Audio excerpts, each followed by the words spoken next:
CHI Geneva hosted the fifth leg of the FEI Driving World Cup, a fitting festive backdrop for the reigning World Cup champion Bram Chardon to make his first indoor appearance since beating Boyd Axel at the final in Leipzig last April.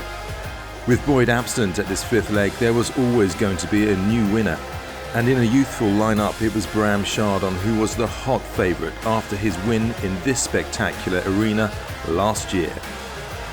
Yeah, last year was great. I was here a few times and every time I had to let Boyd go in front. Last year we battled from day one, warm up, and then he did an amazing performance in the final drive-off. And I managed to took off another 5 seconds and take my first win here. So guaranteed I was gonna plan to come back here this year.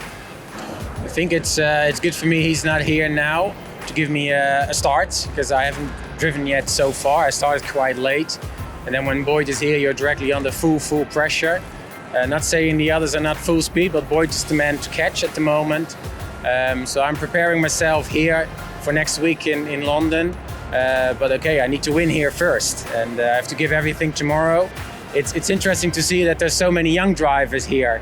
All the young ones from the top 10, Michi Brauchle, Glenn Geerts, Dries de Griek, they're all here, and they have no fear. They will keep pushing, and no matter what happened today, they'll push harder tomorrow. So it's still a very open game tomorrow, but it's a nice start for me. Close on his heels after Saturday's qualifier were Belgium's Glenn Geerts and Dries de Griek.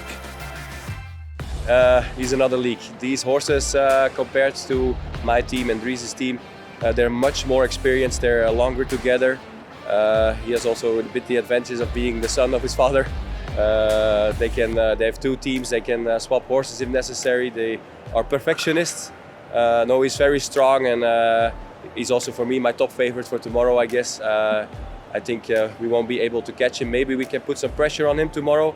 Of course, tomorrow is the start as last one.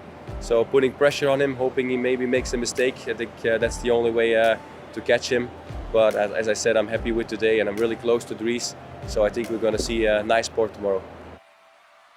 Yeah, he is very smooth in the obstacles. He turns. He never lost 1 meter. You know, he drives so clear. I think to catch Bram, you have to drive the shortest routes and keep tight to the obstacles and everything. Otherwise, he is too much for up.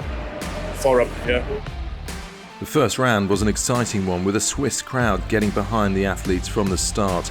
And surprisingly, it was Germany's Michael Brockler who set the time to beat to get into the drive-off, turning the table on his first round from the previous day to shock the rest of the field and lead the first round.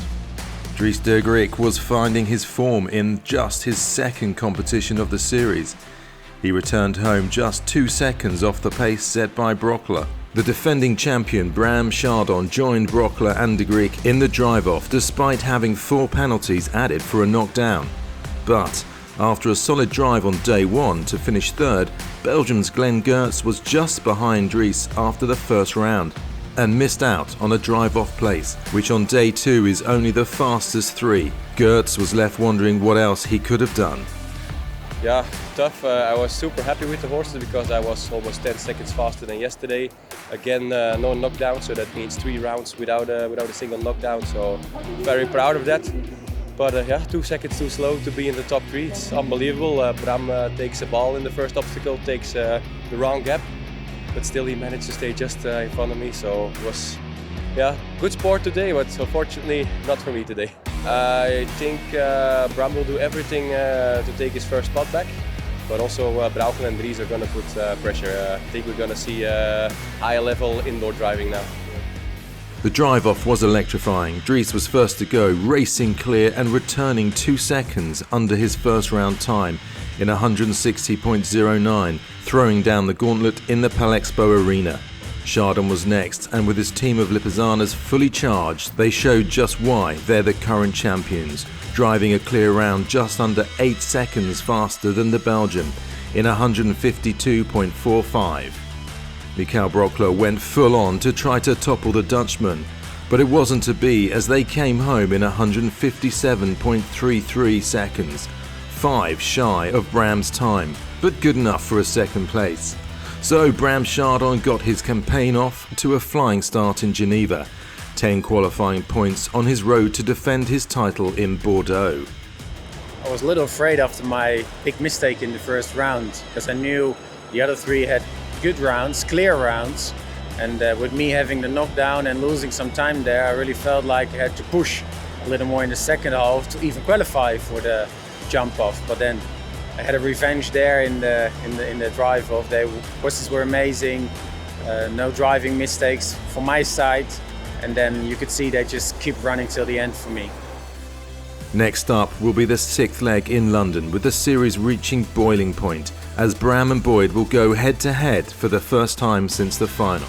There's going to be fireworks in the UK's capital, that's for sure, so join us again for more action from the FEI Driving World Cup.